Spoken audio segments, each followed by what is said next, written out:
Kelelahan adalah tanda keterbatasan. Kalau manusia merasa lelah, itu memang sudah ada di ambang batas. Kapasitasnya, energinya, tenaganya perlu diperbaharui.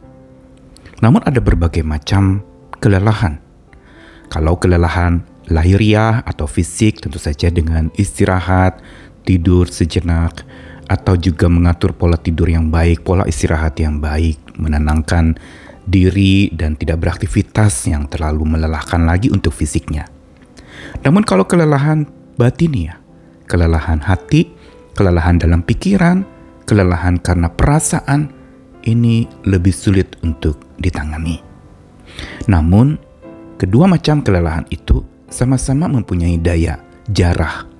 Dia menjarah tenaga kita, menjarah energi kita, terkuras, menjarah semangat kita, bahkan juga menjarah untuk kecepatan dan ketepatan kita melangkah maju lagi.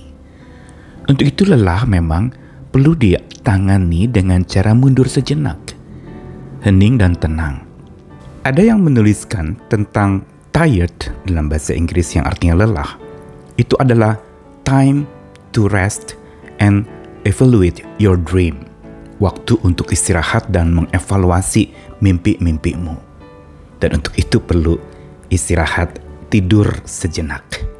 Dan disitulah kita benar-benar menikmati pembaruan diri kita lagi, jiwa kita lagi, hati dan pikiran kita lagi saat kita beristirahat.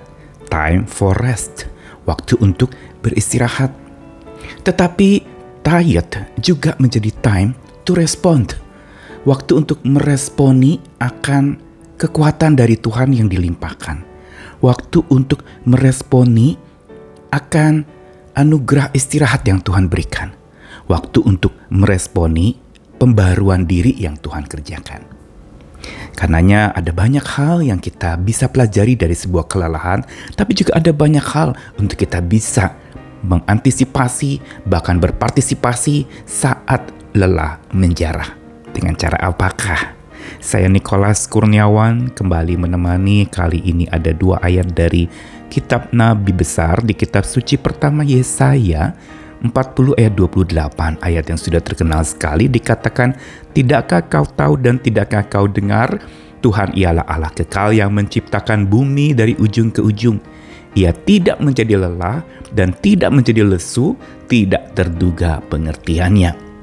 Dan satu lagi Yeremia 31 ayat 25, ayat penghiburan untuk dan melalui Nabi Yeremia yang meratap itu dikatakan, "Sebab aku Tuhan akan membuat segar orang yang lelah dan setiap orang yang merana akan kubuat puas."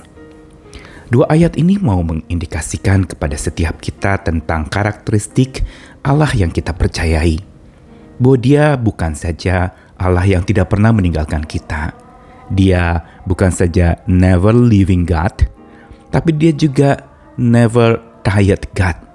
Dia bukan saja Allah yang tidak pernah meninggalkan kita, tapi Allah juga yang tidak pernah lelah untuk kita. Bukankah itu yang dicantumkan dalam Yesaya 40? Kenapa? Yesaya 40 itu memuat tentang pesan untuk manusia orang percaya itu mengandalkan Tuhan saat letih lesu, saat berbeban berat, saat menghadapi berbagai macam persoalan. Dikatakan orang yang menanti-nantikan Tuhan itu tidak akan menjadi lemah. Dia akan selalu kuat dan tidak menjadi lesu. Kenapa? Karena Tuhan yang dipercayai itu adalah Tuhan yang tidak pernah menjadi lelah dan tidak pernah menjadi lesu, sebagaimana dicantumkan dalam Yesaya 40 ayat 28. Dia yang tidak pernah lelah dan Dia tidak pernah lesu, Dia mampu membuat kita untuk juga saat lelah, saat lesu, datang dan andalkan Dia, bersandar lagi kepadanya. Dan Dia punya banyak pengertian yang luar biasa, dikatakan tidak terduga pengertiannya. Dia mampu untuk mengistirahatkan hidup kita, Dia mampu untuk memulihkan kita dengan caranya. Mungkin menghibur, mungkin menemani, mungkin memberikan damai sejahtera di hati kita, memberikan waktu longgar untuk kita bisa tenang. Kadang-kadang Tuhan izinkan mungkin kita ada batasnya waktu sakit. Disitulah sebenarnya Tuhan beri kesempatan kita untuk beristirahat. karena kita tidak mengatur waktu istirahat terpola dengan baik, maka Tuhan memberikan waktu, oke, kalau gitu aku izinkan kau sakit supaya bisa beristirahat dan kau tidak jadi lelah dan lesu lagi. Tuhan kita adalah Tuhan yang punya banyak pengertian untuk supaya saat lelah menjarah hidup kita, menjarah semangat kita, menjarah akan aktivitas kita. Saat itulah kita perlu ingat Dia yang tidak pernah lelah menjamah kita. Dia tidak pernah lelah untuk menghampiri kita. Dia tidak pernah lelah untuk menyentuh hidup kita, hati kita, jiwa kita, tubuh kita bahkan dengan anugerahnya yang luar biasa.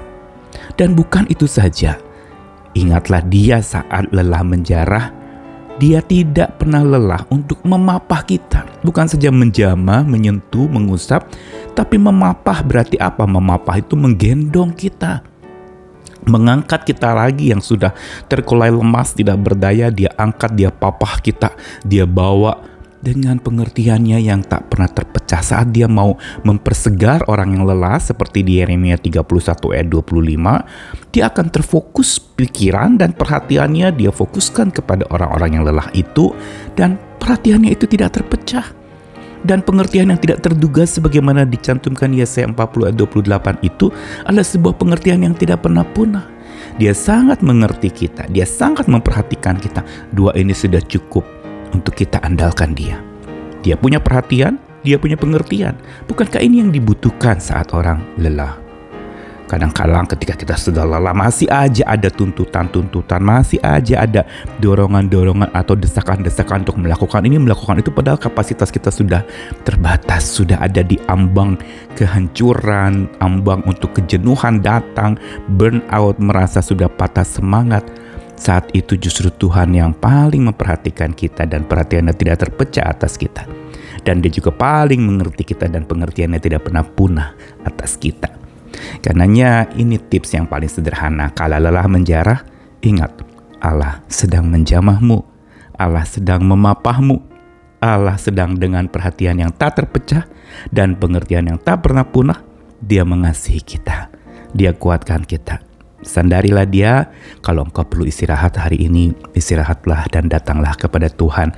Minta hidupmu dipulihkan oleh-Nya. Karena oleh-Nya dan bersamanya kita kuat kembali. Tuhan mengasihi kita sekalian. Amin.